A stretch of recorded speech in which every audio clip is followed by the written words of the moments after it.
See what the brave one do. I ain't afraid to move. What the brave one do. I ain't afraid to move.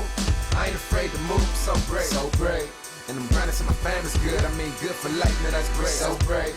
Yeah, we build together, we work together. When it's going good, I'll be the first to tell you we brave. So brave. Got an enemy with my energy, cause I'm brave. So brave. Try to lock me down, try to take me out, I'm still brave. So brave. So I shake it up, it's what it's all about when you brave. So brave.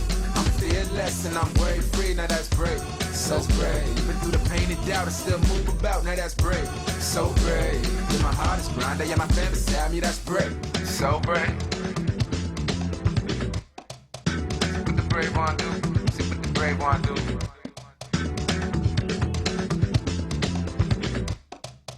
I ain't afraid to move. What brave one too.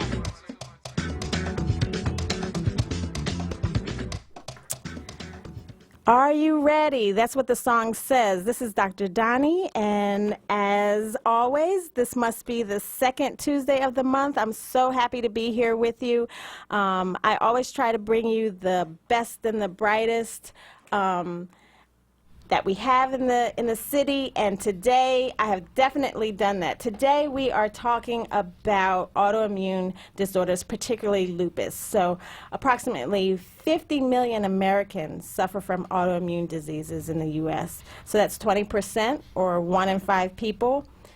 So the chances are that you know someone with an autoimmune disease. Let me give you some examples: rheumatoid arthritis, inflammatory bowel, multiple sclerosis, type 1 diabetes, psoriasis, and lupus. So May is Lupus Awareness Month, and we'll be highlighting this particular autoimmune disease because it has major impact in our community. So before we get to this, we have, before I introduce our guest, we have Cherie Perrone. She's on the board of directors of the Lupus Foundation. We have Dr. Robert Cacario. He may have to tell me how to say his name in a second, but he's the director of the Lupus Clinic and the chief rheumatologist at Temple. And Cindy Meserly, she's the CEO of the Lupus Foundation of America in Philadelphia and the tri-state area. But before we bring them on, I want to introduce Miss Linda Gray. She is the vice president and Chief Human Resource Officer at CamCare, and she's going to tell us about a very important event that you absolutely need to hear about. Miss Gray? Yes. Hi, thank you so much. Thank you so much. Yes, thank you for joining us today. So tell me a little bit about the program that is going on this weekend that everyone has to hear about. Yeah, sure. Thank you. Thanks again, Dr. Donnie, for having you on today. Yes, on Saturday, May 18th, this Saturday coming, we will have a special men's health fair, and that health fair is going to be at the Salvation Army Croc Center, located right here in Camden, New Jersey, at 1865 Harrison Avenue. And we are looking to bring everyone from the community. It's free to the public. We're going to have healthy cooking demonstrations. We're going to have a lot of doctors from the community, top docs from the community, giving education presentations on cardiovascular health, diabetes, prostate cancer, and obesity. So we're trying to bring awareness to our men's health to get folks out to understand, access to care that they have. CamCare, for example, we are a federally qualified healthcare center, so our mission is to make sure that those folks that may not have insurance get that quality care that they need. And so this men's event will bring awareness to that and all the services that we offer in partnership with Kappa Alpha Psi fraternity. This is our second year teaming up with this fraternity this year. So men of all ages. Men of all ages, absolutely. And it's free. It's 100% free. And can women come? Absolutely. We want the women to encourage to bring their husbands, their sons, bring them along. Okay, so that's May 18th. What time? May 18th from 10 a.m. to 2 p.m. We'll kick off the program with a Black Men running event. So we'll do a small run around the Croc Center, and then the actual program will start shortly after the 10 o'clock run. So people don't come at 1:50, right? Right, exactly, because it ends at 2 o'clock. So we want to get you in early so that you can enjoy all the information and, the healthy cooking demonstrations, giveaways, all the community vendors that will be out to give you all that education in the workshops that you're going to be getting throughout the day. I think people don't realize how much work, sweat equity goes into putting together these health fairs to make sure that our community is healthy, and then people don't come. So I'm sure there's going to be food. I'm sure there's going to be fun. I'm sure that there's something for people to learn. If you don't have something absolutely pressing, please come out to this men's health fair. Come at 10 and enjoy the full 4 hours of time. But if you can't come at 10, come at 11, come at 12, but don't just come for the last 15 minutes, please. And it's at the Kroc Center in Camden, not the one in Philadelphia. So we thank you so much, Ms. Gray, for joining us. Thank you so much. Thank you very much, Doctor. Awesome. We want to see you guys, and we'll mention that again at the end of the show. But as I was saying, we have 3 very, very smart, intelligent, important guests today. And so I'm imploring you to please stay tuned to learn more about lupus, because if you don't have lupus, or chances are that you know someone that has an autoimmune disease, maybe even it's lupus. So I want to know, have you been feeling tired? Have you been feeling achy? Have you been having strange rashes? Have you been feeling stiff in the morning? Well, it may be something going on. Now, I never want to be an alarmist, but I do want to bring light to this very important condition that we often call a masquerader, because it masquerades as many different things. And so I'm going to bring our guest in today. I'm going to have them correct me on their names, because I may get this wrong.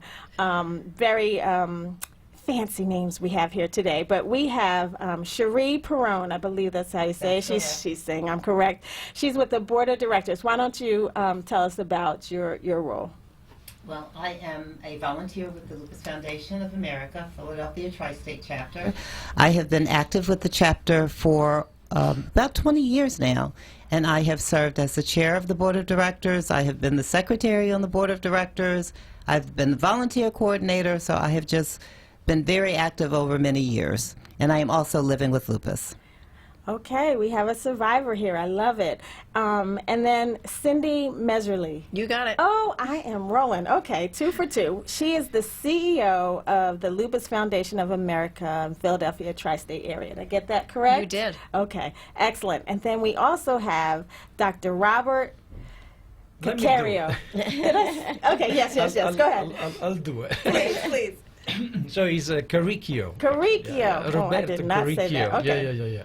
So I'm a physician scientist, and I'm the director of the lupus clinic at Temple University, and the interim chief of the section of rheumatology at Temple University. And I've been working and trying to understand lupus for the past more or less 20 years. See, I told you I try to bring you the best and the brightest that our city has, and I feel like I've done it again today. So I just want to just come right out the gates and just ask you just a hard-hitting question to me. Explain to me why someone who may not have lupus, who is listening and considering turning the channel right now, explain to them why they need to hear the rest of this show. What do you think? I'll take that one. I think lupus is Cindy. is a disease that is so often misunderstood and misdiagnosed. So as you mentioned earlier in the show, are you having extreme fatigue? Do you have aches and pains that go unexplained, rashes, and the average time to diagnosis for lupus is an average of 6 years. So many people get misdiagnosed. It often masquerades, as you said, as other diseases, and can be confusing. So it's really important for people to understand what to look for, who to see, what kinds of questions to ask, what the testing is all about. So I recommend they stay tuned. Absolutely, absolutely. So can you explain a little bit more? So lupus affects about 200,000 people every year, and a lot of people still don't understand what it is. Can one of you explain exactly what we're talking about? What is lupus? Sure. Well, so first of all, lupus is the most complex autoimmune disease that we know. And the reason is because it is called SLE, so systemic lupus erythematosus. And the systemic means that any organ can be involved. Because of that, doesn't mean that every organ will be involved, but in any patient, a different organ could be, and so it becomes very difficult eventually to understand that that's what lupus, and that's what it is, the disease the patient has. So that's the first difficulty. What it is in terms of a disease origin and how much we understand much more than 20, 30 years ago, but there is a way more to understand yet. And the reason is because it's one of those conditions that go under the name of multifactorial, which means that there are more than one factor that induces the disease. One factor is the genetic. So there are certain genes that predispose to lupus, but they do not give lupus. Another factor is the environment. We know a few things about environment, such as sun exposure or certain viral infections that also predispose to the onset of lupus. And then finally, one of the major factors is sex. So being a female confers by itself increased risk of lupus. And these three, in a variety of combinations, will result in lupus later on. So it is a very difficult disease, first as it starts, and second to diagnose. Nevertheless, thanks to the Lupus Foundation of America and others, there is much more awareness of it. Actually, lupus, it's known by many, many individuals, at least by name, and that has decreased the waiting time to finally diagnosis, but it's still years. And that's a problem, of course, because the earlier we can diagnose, the better is the outcome. So it's interesting to me what you just said. So there's not a lot that we can do about our genetics. We can't divorce our families. That doesn't change anything. And there's nothing that we can do. We can change our sex, but we can't change our genetic code. But we can affect our environment. So can you talk to us a little bit more about the environment, things that maybe we should avoid, or things that we should at least have in our minds, or things that, you know, may affect how lupus is brought on? Yes. So what we can do really about the environment and have an impact on lupus is after lupus is diagnosed. At this point, we do not know how to prevent lupus based on the environmental factors, but we can change our behavior once the diagnosis has been made in ways that we can minimize future flares or activation of the disease once it's been controlled with medications. So it's not something like we can avoid microwaves or red dyes or sunbathing, I don't know. Not that we know of. Oh, man. With certainty. We're working on it. What we do know is that there are two types of lupus, and there is the drug-induced lupus. Certain medications can induce a type of lupus. We know that, and so we tend to avoid, as physicians, certain medications that we know can manifest in a way that looks like lupus, but that's not really lupus. It's just that sort of allergy that manifests like lupus. Right. I definitely wanted to talk about that. So drugs like hydralazine, which is typically a blood pressure medicine, procainamide, which is an antiarrhythmic for people that have irregular heart rates, and isoniazid that we use for tuberculosis. Those are some common ones. So if people were on those medications and they started being achy or stiff or have joint swelling or rashes, they should definitely talk to their doctor. Correct. And the good news about that is that there is a cure for that, and it's to stop the medication that is inducing it. And it goes away, And it right? goes away, And it goes yes. away. I am imagining people say, okay, that's a reason why I shouldn't take any of my blood pressure medicines, I shouldn't take any of my diabetic medicines or anything else, or I can imagine that there are people out there saying, see, this is why I shouldn't take any of my medicines. What do you say to those people? That the risk that uncontrolled hypertension can carry is far greater than the risk of developing drug-induced lupus, which is a rare event anyway. Good answer. So the chances I are agree. very low. I agree. Heart disease is number one. I try to always remind people heart disease is number one. Please make sure you take care of your hearts. But so, Cherie, can you tell us about your path to being diagnosed with lupus and what that looked like and how long it took to get the diagnosis? Okay, Dr. Dunn, that is a very sordid tale. It took 6 years, actually, which is the average time to diagnosis. And it actually probably started in 1987. I started to have symptoms of low-grade temperatures, swelling, extreme fatigue. I mean, the type of fatigue that even after sleeping 8 hours, you would still wake up and feel like you needed to go back to sleep.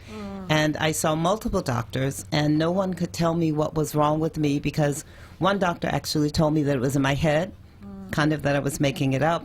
At the time, my children were small, they were young, I was working 10 hours a day. So he basically said it was in my head, take a 2-week vacation, get some sleep, get some rest, and I'd be better. But I knew there was something wrong, so I went to another doctor, multiple doctors actually, and I finally got to a doctor who told me I had leukemia, which was an incorrect diagnosis. Another doctor told me I had scleroderma, which was an incorrect diagnosis. Finally, someone said, with the doctor that sent me to leukemia, which was the oncologist, he sent me to a hematologist. And the hematologist did blood work where he was uncertain of exactly what was going on, but he suggested that I see a rheumatologist. So I found a rheumatologist, went to that rheumatologist. He did a whole bunch of blood work because, as has been stated, there is no one test that can determine whether or not you have lupus. So after multiple tests and about 2 weeks of a wait period, he called me in his office and he said, I have good news and I have bad news. And he said that he knew what it was, and it was lupus. And this was in 1994. And at that time, a lot of doctors just did not know a whole bunch about lupus. So my first response to him was, how long do I have? Because I really truly thought at that point it was a death sentence.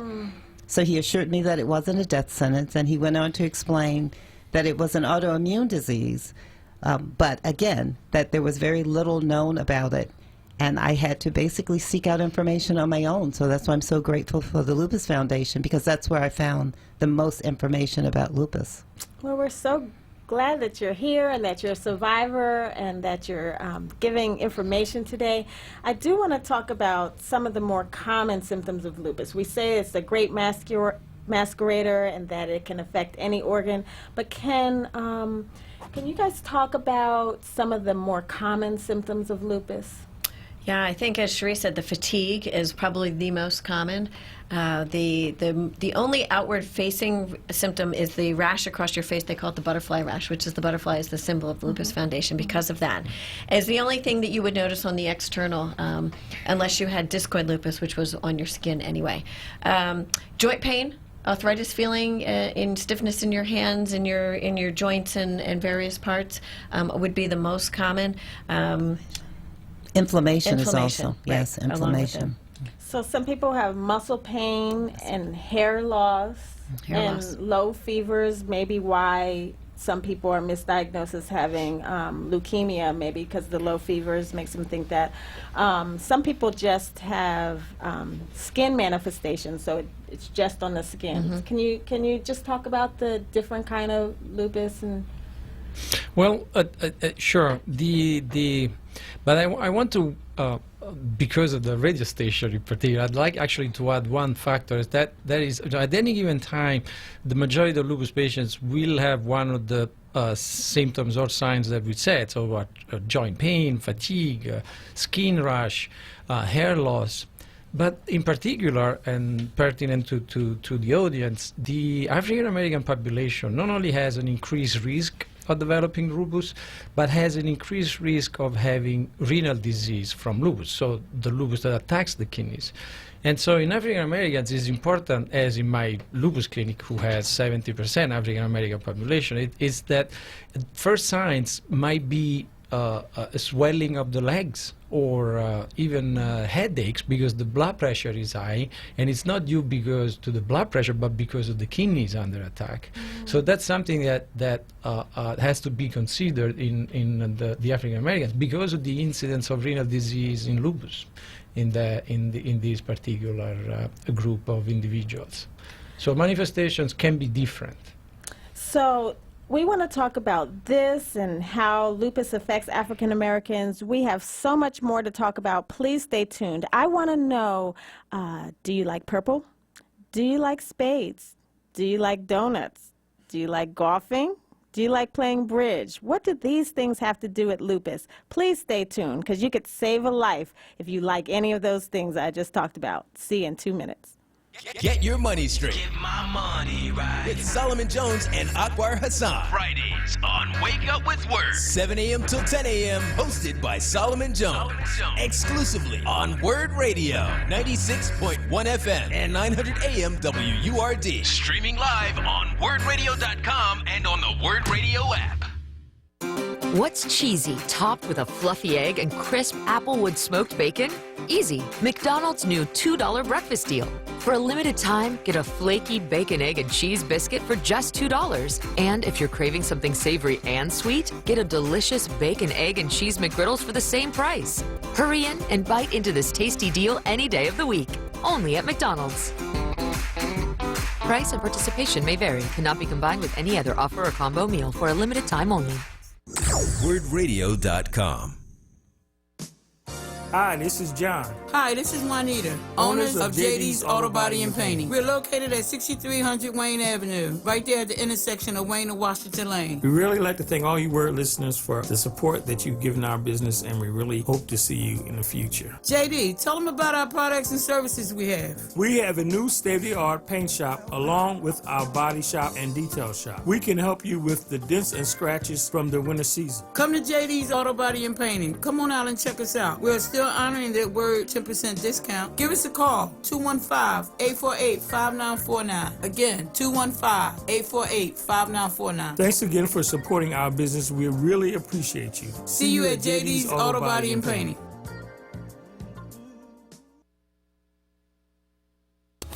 You're listening to Word Radio, 96.1 FM and 900 AM WURD. Independent Black Media. And we're back. I'm Dr. Donnie Patterson. I'm a local physician, and as always, we try to bring you very important topics. And today we are talking about autoimmune diseases, particularly lupus. And we have Cherie Perrone on the board of directors of the Lupus Foundation, and Dr. Roberto. Help me. Carricchio, that's what I said. Carricchio, just kidding. He's the director of lupus, of the Lupus Clinic, and the chief of rheumatology at Temple. And Cindy Measurely, who's the CEO of the Lupus Foundation of America in the Philadelphia tri-state area. So I want to hear your thoughts about lupus. Do you have any questions? Do you have any stories? Do you have any loved ones with antidotes? We're going to open the lines at 215-634-8065. That's 215-634-8065, and the toll-free number is 1-866-361-0900. So, before we went to break, I asked, do you like purple? Do you like donuts? Do you like spades and golf and playing bridge? And is it interesting to you to possibly save a life with all those things? So tell us how you can save a life if you like those things. Oh, let's see. Let's start with purple, because Yes. Friday is the 17th of May, and it is officially Put on Purple Day. So we want, purple is the official color of the Lupus Foundation of America, and we want everyone to wear their purple and tell people why. And you'll go look throughout the city this month at various buildings that are lit up purple. The FMC building was lit up purple last week. CHOP will be lit up purple. So The there's Ben Franklin Bridge. The bridge is purple. So there's all kinds of really great buildings that have joined join the fight against lupus to help us raise awareness this month. So you can wear purple on Friday. Love so it. that's the purple. Donuts. So this weekend, Federal Donuts. We have partnered with Federal Donuts, who have created the special exclusive purple donut. And wait till you see it. Wait till you have it. It is, and these are all calorie-free during Lupus Awareness Month. That's what we're going with. And you can spare one donut for lupus. But it is a white chocolate marshmallow donut that a portion of the proceeds from every sale of that donut will come to the Lupus Foundation this Friday, Saturday, and Sunday only. So it's the only time you can get that donut. And it is only their brick and mortar stores. So it will not be the Citizens Bank. So if you're going to the Phillies game, don't look for it there, and not at the Whole Foods. So the other 5 locations for Federal Donuts here in the city. Okay, awesome. And then what about the spades? Do you know about that? Clubs and Spades. Clubs and Spades is our golf and bridge tournament on June 10th, which happens at Green Valley Country Club in Lafayette Hill. If you're a bridge player or you're a golfer, please come out and join us, or maybe just want to join us for dinner. We would love to have you. Okay, so I said that wrong. It's not spades, the card game Spades. Correct. It is actually bridge. I got people real excited. I'm sorry. Okay, but come and play bridge. Come and play bridge, right? So it's clubs and spades, clubs for the golf, spades for the cards, and the bridge tournament. That makes so much more sense. Our creative name. And that is on June 10th. And also you can walk. Come out to Ocean City this weekend on May 19th. We are at the 6th Street parking area there at the playground, if you know Ocean City, and the right off the boardwalk. And we are walking to raise awareness of lupus. Awesome. Wear your purple. Wear your purple. I love it. I love it. Get your donut, wear purple, come play golf, come play bridge. These things to raise awareness and save lives. That's so awesome. I appreciate that. That's awesome. So while we're waiting to see if anyone has questions for us, I do want to talk again about how people are diagnosed and what does it mean to be treated. How are people diagnosed? Can you explain? Is it an X-ray? Is it blood work? I know the answer, but I want you to explain it to our listeners. Sure. So, as I said, it could manifest in many different ways, but in rheumatology, what we are actually good at is in identify patterns. And so, lupus being so diverse, we go by patterns, meaning certain manifestations that go together. A rash with the swollen of the joints would trigger, and then fatigue would in a young woman would trigger certain laboratory workups, and then we put the two together. So the lab work that gets done never diagnoses lupus unless there are clinical manifestations. So unless the patient has to have something that feels tired, has the joint pain, sometimes fluid around the heart or around the lung, or the kidney under attack. So once we identify that, then we look for certain positive lab works. The typical one are the anti-nuclear antibodies, it's called ANA, which almost invariably lupus patients are. More than 95% of patients are positive, and other tests. But those are triggered based on how the patient is clinically manifesting, not the other way around. Sometimes just asking for tests because we don't know what's going on creates a lot of anxiety, because at times positive tests, unless there is a manifestation in the patient that the patient feels something, well, they don't mean much. Got it. So it's lab work, but you really just need to talk to your doctor, who is going to order the appropriate test for you. And some people may or may not need it, but the appropriate test for you. Not only that, but the physical exam. So yes, the rheumatologist would talk extensively with the patient, look at the history of that patient, what happened in the last few years with that patient, and then examine the patient and eventually ask for the lab work. We still examine the patients. Love it. Yep. Dr. Krieger, you bring up a good point about the last few years. I think there's so many of the challenges of what Cherie mentioned of taking 6 years to be diagnosed, is sharing that information. You may have seen 2 other different doctors over the last 4 to 5 years for symptoms that may be related to what you're experiencing now, but no one's putting the dots together. So it's really important for us to, as patients, to be our own advocates and to share as much information as you can, and to even journal if you're having chronic symptoms and ongoing things that you're frustrated about and not getting an answer, and sharing all of that information with your doctor, because it is a big picture that they look at. I love it. I'm a big proponent proponent of being a self-advocate. Absolutely. So we have Gloria on line 1. Thank you for holding, Gloria. You have a question? Yes. I am just curious. I just heard the doctor do some of the explanations of the same question I had. But, we have cures we have a way of detecting HIV and AIDS, renal disease, arthritis, diabetes. Why do we not have a specific test to detect, the lupus? The lady said, the guest said 1994 when she found out. That's a good, 25 years or so. We still do not have a test. And then my other question is, why do you think so many people today seem to be affected by autoimmune diseases? Thank you for taking my call, and I'll listen offline. Great question, Gloria. Very Should good I question. answer? Thank you for the questions. Actually, very intelligent questions. So let me rephrase. It's not that we are not.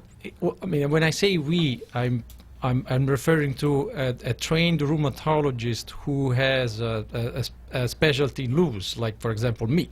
So it's not that I don't have tests.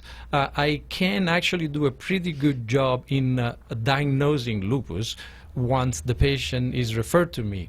What I do not have, unfortunately, and we don't have, is a way to anticipate when the disease will flare or act out. That is an unfortunate part in lupus, and I can guarantee you, I can tell you that there is a lot of research going into all around the world in trying to identify a way to understand when a lupus patient is about to flare and when it's not. Because preventing a flare is the single most important thing we can do for a lupus patient to improve the long-term outcome. Unfortunately, that is not yet available. But in terms of diagnosis, the delay is not really for lack of tests, is really for lack of experience from physicians who do not see enough lupus patients. And that's for the first one. The second question is about why so many patients have autoimmune diseases. Well, actually, the rate of autoimmunity is not over the years really increased. Is that there is more awareness, and because of that, also among the physicians, more patients are diagnosed but were not previously diagnosed. So let me just go back, Gloria, because I want to make sure that we address this very important, very intelligent question you had. So part of it is, as we were saying, the symptoms are so vague. So someone might come to their doctor and they say, so it's not just like everyone is textbook. They have the perfect rash and they are saying, I'm tired, I have joint pain, and I have this perfect butterfly rash. That's not usually how people present. They may come and they have sniffles and a low fever, not a high fever, a sniffles, a low fever, and they say, I feel really tired. Well, that could be any number of viruses.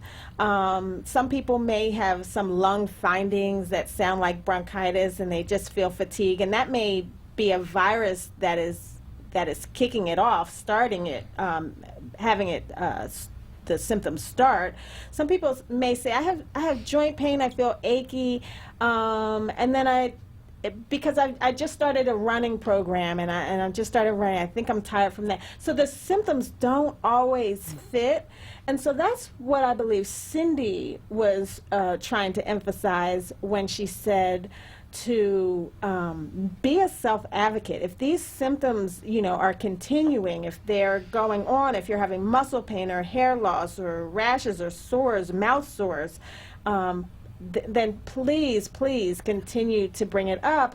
And the purpose of this conversation is to be a self-advocate and say, well, maybe I should see a rheumatologist to get some further studies done. But I think that that's why this conversation is so important. Do you have something further to add to Totally agree. And I think that everyone matters, because the lupus is so heterogeneous, it manifests Meaning differently, meaning that it can affect anybody in any way, so and very differently. So if the four of us were sitting here and all had lupus, we could all manifest in very different ways and have very different symptoms. So what someone sitting with lupus says, oh, I don't have that, but somebody else will clearly have some kind of manifestation that will be very different from what you or I might be experiencing. So the challenges of just identifying and putting all those things together, and not for somebody maybe not paying attention, but maybe not because somebody put it all together. And you saw many people who have been diagnosed will share stories, well, I've been living with that since I was 5 years old, or since I was 13 I started experiencing this, and they're in their 20s, 30s, or 40s before they get diagnosed. The average age of diagnosis for people living with lupus is between 15 and 44, so it is a broad span. And is primarily women. 90% of those affected are women. So we need to look at that, and if you're an African American or a woman of color, you're 2 to 3 times more likely to be diagnosed with lupus. So can you explain to us why it's more female, why African Americans tend to have a higher predilection for this? So it's not entirely clear. We have few good demonstrations, but the exact reason is yet to be known. So the females have genetically 2 X chromosomes, and there are certain genes on both X chromosomes that predispose to inflammation, for example. That's one thing that we know. The other thing is that the estrogens are mostly produced by women. Men produce a different type of hormones. Well, those estrogens do predispose to lupus as well. But it's all a matter of predisposition. Now, and that is in general, the male to female ratio, which, by the way, is not unique to lupus. Several others autoimmune conditions predispose more females than males. For what concerns the African Americans, there are there is a group of genes that are expressed in a higher level in African Americans who predispose to lupus. They are not all the story, but certainly there are those genes that are present in African Americans expressed in a certain way that other individuals don't have, and that confers this increased risk. Actually, a recent publication, maybe 5 years ago, from 2 very large population studies from Michigan and Texas, they demonstrated that we actually underestimated the rate of lupus in African Americans. It was even higher than we thought. We have about 5 to 7 times increased risk and higher prevalence. So that means that there are, for every lupus diagnosed, the chance of being African Americans is 5 to 7-fold higher than a Caucasian, for example. So discuss about children as well. Does it present differently, or should we, I mean, I have 4 children, and they play sports, so they're achy all the time, but they should, that's good. Yeah, so I mean, are there things that parents should look out for children? Does it present differently? What should we be thinking, and not just saying, oh, you'll be okay? That's an important question, of course, and who wants a child with lupus? That must be the most painful for a parent. But no, it does not present particularly differently. The only difference is that it tends to be more, so to speak, exuberant. So it's more active. Lupus in children is more active than in adults, and so it might require more aggressive treatment.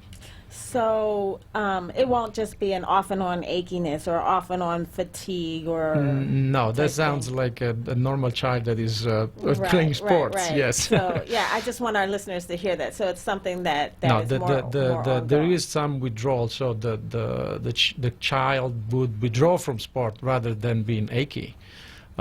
Feel tremendously fatigued, most likely running a temperature, so having a fever and the joints most likely will have swelling, so they have arthritis, so-called, not just some mild fatigue. Got it. So we're up on a break.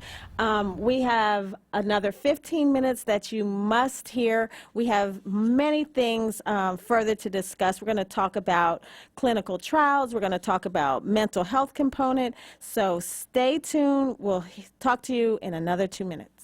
Listen to Word Radio on the go with the Word Radio app. Search for WURD in your favorite app store today and take us with you wherever you go. Stay connected to Word Radio, independent Black media.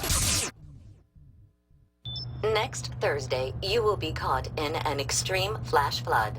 Disasters don't plan ahead, but you can. Talk to your loved ones about making an emergency plan. Get started today at ready.gov/plan. Brought to you by FEMA and the Ad Council. Are you stressed from work and daily life? Are you lacking the confidence to become the person you want to be? Do you want to take your healthy lifestyle to the next level? If so, let's work together. Hello, I'm Helana, your resident self-care strategist. 14 years ago, I started my very own wellness journey, and since then have been able to help hundreds of people to regain control of their lives through yoga, meditation, and plant-based eating. If you want lasting lifestyle changes and to build healthy habits that will grow with you, text me your email address right now. I know you have your phone in your hand at 267-281-3890. Again, that's 267-281-3890. Text me your email address to receive your very own self-care guide. Support independent Black media and join the Forward movement now at 215-425-7875 or visit wordradio.com.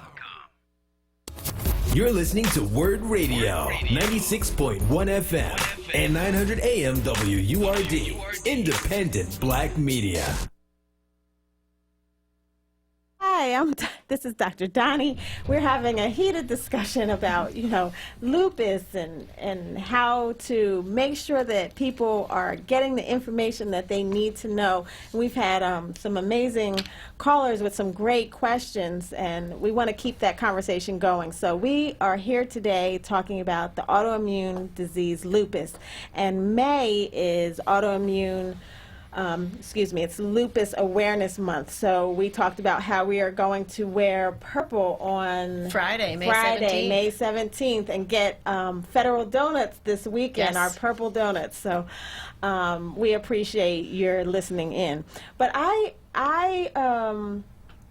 read some recent articles about lupus and how people don't really think about it having a mental health component. But if it affects every organ, as we said, if it's systemic, then that includes our brains as well. Can you talk a little bit about the mental health component of lupus? I'll take that. There was actually just a recent study done by the World Lupus Federation that was released this past Friday on World Lupus Day that really showed the mental health component is still a very prevalent factor of something that we need to look at as people in the lupus community. The high rate of depression and anxiety that goes along with not just medication-induced, prescription-induced from the various medications that we take, but from often the isolation that it causes because you can't go out if you're feeling your pain is so much that you can't get out and about, or you have photosensitivity, which is another light sensitivity. Absolutely. So you can't be out in the sun. So if it's a nice, bright, sunny day, you don't want to be outside, and so it can also cause a lot of isolation and depression that way. But the anxiety of lupus being a disease of flares and remission, that if I do this, am I going to go into a flare, or what happens if I do? And that means I go on high doses of prednisone and the medication aspect. So it can certainly lead to a lot of stress, which we know a lot about what stress does to our mental health. So are we talking about the fact that a person has a chronic illness and the depression and anxiety that's associated with a chronic illness, or were they saying that lupus actually affects the brain? Well, there is both. So in this particular instance, we were talking about the chronic illness and the mental health aspect, but there are aspects of which I'll let Dr. Curcio address of how lupus affects your brain. Okay. So, sure, it is the neuropsychiatric lupus, so-called, is the part in which lupus manifests in the brain, And it is possibly the most difficult to not just diagnose but also handle, because sometimes, as Cindy mentioned, it is the stress of the disease, and it's not the disease itself that is acting up. And so in that case, the treatment would be different. Obviously, it would be perhaps a behavioral therapy or support groups, or sometimes medications to take care if depression is significant, but it's not lupus. It's the consequence of lupus. And then sometimes instead lupus attacks the brain by manifesting with psychiatric diseases such as psychosis or even epilepsy. So in that case, it's also treatment is toward the manifestation of the disease rather than inflammation. And finally, sometimes it's actually inflammation of the brain. In that case, it's immunosuppressive medications, very aggressive treatment to stop the inflammation in the brain. Now, do we have tests and imaging studies that we can do to 100% discriminate the two of them? No. And the reason is very simple, is because there is much to know about the brain itself. It's not just lupus in the brain, but the brain itself that we have such a long way to understand. And so at times a patient with lupus might have inflammation in the brain, but we have no way of actually diagnosing it. And so what we do, we basically treat both. We treat the inflammation and the manifestation of this inflammation, possibly, which could be depression or other forms of neurological manifestations. So it's a very difficult aspect. Likely the very serious one that needs treatment is actually not particularly prevalent, meaning that maybe 10% of the population with lupus will have serious neurological manifestations. But the majority, though, does have some form or another of psychiatric manifestations, such as very unusual anxiety or depression, and very similar. So in those cases, we really have the help of the psychologist or the psychiatrist, because it takes really an army to take care of lupus. It's not just the rheumatologist. So that's an aspect that maybe should be mentioned, is that it's not just the rheumatologist. It is a systemic disease. For example, at Temple, we have a lupus nephritis clinic, so where we see patients with the nephrologist when there is skin involvement. So it's not just the rheumatologist, and it is of great advantage for the patient. So it has to see two doctors in one set, for example, and so on. I mean, and we ask help to the cardiologist, to neurologists, and so on, because it's a disease that when it attacks one organ, the organ has to be taken care of, but those that specialize in those organs, and we become organizers of those care. That's great. The team approach is always important, and I definitely want Cherie to chime in about her thoughts on this. Thank you. Anxiety, unfortunately, is prevalent, very, very prevalent with those of us that are living with lupus, because sometimes the medications that we take cause anxiety, and we find ourselves in a vicious circle or a cycle because the medication you take causes anxiety. You see your rheumatologist or you see a psychologist and you get prescribed medication for the anxiety, which then causes more anxiety because, like Dr. Caricchio said, you never know when you're going to have a flare. So you kind of almost live in a state of walking anxiety. And really the only thing that you can really do is just kind of manage it. We can't stop taking the medication because the medication is helping to keep the lupus at bay or trying to suppress the immune system, which it's supposed to do. So anxiety and depression, unfortunately, are very prevalent in those of us living with lupus. Well, definitely. Thank you for that. So we are just 10 minutes away from ending the show, but I did want to open the lines one more time to see if anyone had any questions for our very brilliant panelists today. The line is 215-634-8065. But while we're waiting for that, Dr. Caricchio, you wanted to talk a little bit about the importance of clinical trials. Can you explain what that means? Yes. Clinical trial? Yes, definitely. For one thing, I wanted to mention that I trained twice, one 20 years ago or so in Europe, and then I retrained a decade ago in the United States, so I could have a lupus clinic again, as I had in Italy. And there is an enormous difference between what we could do 25 years ago and what we can do now. And one major difference is the new medications that are coming out from major pharmaceutical industries, which have the potential of transforming the way we treat lupus. And so today there are more medications tested in patients with lupus than there has been ever. Right now there are something like 80 clinical trials running on lupus worldwide. And those clinical trials are ways of making sure the medications that have due to discovery in the last 10 years about lupus will work in lupus patients. Now, there are so many clinical trials that actually that we are running out of patients, especially in United States, because it's so capillary the way that the industry looks for patients to treat.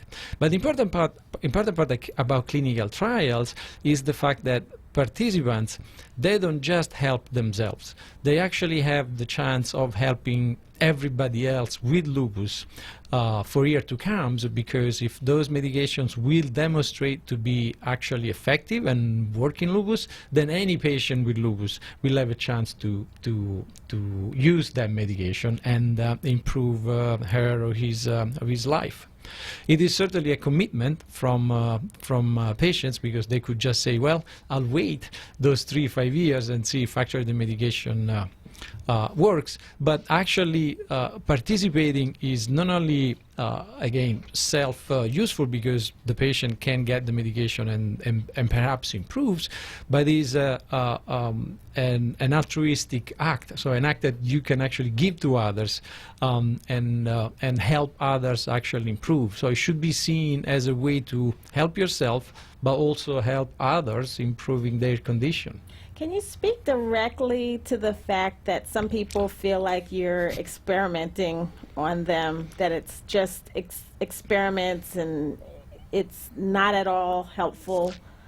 So, yes, well, first of all, it is not just a useless experiment, but it is designed in a way, the protocol, so the way that the medication is given is not just by chance, but has gone through federal government vetting. So the federal government, so the FDA, the agency that approve medications, they go through those protocols, and if they see problems, they go back and forward until the protocol is appropriate. And the first job of the FDA is to safeguard the safety of the patient that will participate to the clinical trial.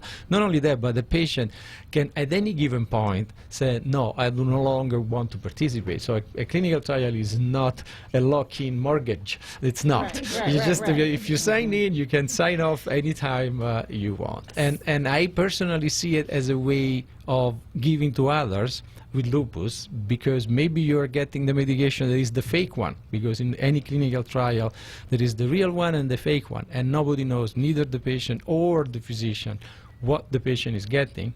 But if that medication will work, then everybody with lupus will get the same medication. That's a great point, and I wonder if people have questions about that. But we are up to our last 2 minutes on the show, so I want to give you each about 30 seconds, just if you could just wrap up and just say what you want people to take home from this conversation today. We'll start with you, Cherie. Well, I'd like people to know that they're not alone in this battle. Lupus Foundation of America Philadelphia Tri-State Chapter is here. We have support groups, we have self-help courses, we have an Introduction to Lupus 101. Just call the office. For family and patients, right? For family and patients, absolutely. And if they wanted to call the office, where would they call? The number is 215-517-5070. They can also go on our website to get information. So I'll say that number again, 215-517-5070. Okay? And how about you, Cindy? I think I second what Cherise said. I think the services and the programs that we offer through our office are tremendous, and the level of research, as Dr. Caricchio mentioned, that's happening nationally and worldwide about lupus is really, really important to emphasize the fact that the number of people, the type of people who experience lupus, women and typically women of color, are represented disproportionately in clinical trials. So I think it's so important that we represent the true population of who's living with lupus currently in those clinical trials. So I think that's a super important. But the research is super exciting that's happening right now. There is some mesenchymal stem cell research and just really super exciting things that are really looking positive for us down the road. Research takes a long time, and we need a lot of support to make that happen. And I think that's probably why to Gloria's point, the caller's point, well, why isn't there more? It's because sometimes it takes a long time to research, and we can't just give patients just anything willy-nilly. It has to be researched, it has to be vetted by the FDA, and et cetera, et cetera. So it's long and expensive. It's long and expensive. So everybody's support is much appreciated. And if you don't have it, the dollars count. Yes, they do. Dr. Caricchio. Yes, and we do run clinical trials at the Temple Lupus Clinic. But I would say, as I tell my lupus patients, all of them, that the best doctor is not the rheumatologist, but is the patient itself. And so it is important to, yes, follow the instruction, but take the medications daily and follow up with the regular visits at the doctor's office, because the best way we have to prevent flares is to have regular follow-ups with your rheumatologist. All right, so just a quick wrap-up. We thank you so much for listening. The take-home message: you're not alone. Be a self-advocate. Please talk to your doctor. And this is not a death sentence. Consider a rheumatologist. And also, we want those people who want a way to give back, buy a donut. That's right. A way to give back.